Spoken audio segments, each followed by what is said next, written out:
대로 이재용 삼성전자 부회장의 구속 여부를 결정하는 영장심사가 오늘 오전 10시 반에 시작해서 조금 전에 끝났습니다. 경영권 불법 승계 의혹과 관련해서 검찰과 변호인 측이 8시간 반 동안 치열한 공방을 벌였습니다. 현장을 연결해서 좀 자세히 알아보겠습니다. 강혜경 기자. 네, 서울중앙지방법원입니다. 네, 이 부회장에 대한 구속영장 심사가 조금 전에 끝난 거죠? 네, 이재용 부회장 등 3명에 대한 구속영장 심사가 오전 10시 반부터 시작됐습니다. 이재용 부회장의 신문은 8시간 반 동안 이어진 끝에 저녁 7시쯤 끝났습니다. 10분 동안 휴정한 뒤 곧바로 최지성 전 부회장에 대한 심사가 시작됐고 뒤이어 김종중 전 사장에 대한 심사도 이어질 것으로 보입니다. 이 부회장은 법원에 있는 피의자 대기실에서 기다리다가 최 전 부회장과 김 전 사장의 신문이 모두 끝난 뒤 함께 구치소로 이동할 것으로 보입니다. 이 부회장과 변호인단은 법원을 나가지 않고 미리 주문해놓은 도시락으로 점심을 해결하면서 영장심사에 집중했습니다. 앞서 오전에 심사를 앞두고는 검사 등 8명이 관련 자료를 한가득 든 채 법정으로 들어가는 모습도 확인할 수 있었는데요.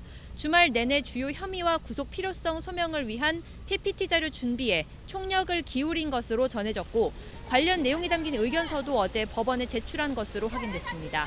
이 부회장 측도 이례적인 호소문까지 발표하며 대응 논리 준비에 주력한 것으로 알려졌습니다.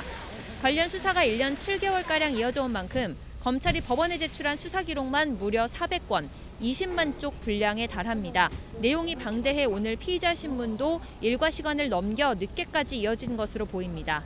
박근혜 전 대통령이 세운 역대 최장 구속영장 신문 시간은 넘어서지 않았습니다. 앞서 박 전 대통령은 지난 2017년 국정농단 의혹으로 오전 10시 반부터 저녁 7시 10분까지 신문을 받았습니다. 네, 지금 강 기자 설명한 대로 1년 7개월에 걸린 수사기간 그리고 20만 쪽에 이르는 자료들, 엄청나게 방대한 자료인데 그 쟁점은 뭡니까? 주된 쟁점을 좀 알아야 될 것 같습니다.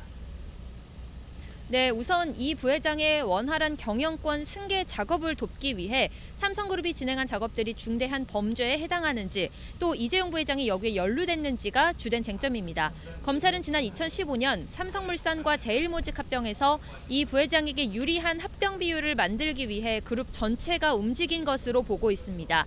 이재용 부회장이 지분을 가진 제일모직 가치는 의도적으로 높이고 반대로 삼성물산 가치는 낮춰서 경영권을 안정적으로 유지하도록 도우려 했다는 겁니다. 검찰은 당시 합병 성사를 위해 두 회사의 호재성 정보를 집중적으로 공개하고 자사주를 대량으로 사들여 주가를 조종하려 했다고 판단했습니다. 또 합병 이후 이런 과정을 숨기려고 삼성바이오로직스 회계처리 기준을 부당하게 바꿔 장부상 4조 5천억 원의 이득을 얻도록 한 것으로 보고 있습니다. 삼성이 옛 컨트롤 타워인 미래전략실이 이를 주도했는데 검찰은 이 부회장이 주요 사안을 보고받거나 지시를 내린 것으로 판단했습니다. 구속 여부 판단의 주요 근거 중 하나인 증거인멸 우려도 쟁점이 될 것으로 보입니다. 검찰은 이 부회장이 강하게 혐의를 부인하고 수사에 협조한 직원들이 인사상 불이익을 당한 정황 등을 근거로 증거인멸 우려가 있다고 보고 있습니다. 하지만 이 부회장 측은 불법적인 내용을 보고받거나 지시한 적이 없고 인사 불이익 의혹도 아무런 진술이나 근거 없는 사실 무근이라는 입장입니다. 이 부회장의 혐의를 두고 검찰과 변호인 측이 한치 양보 없이 맞서고 있는 가운데 마지막까지 치열한 격돌이 이어진 것으로 보입니다. 지금까지 서울중앙지방법원에서 YTN 강희경입니다.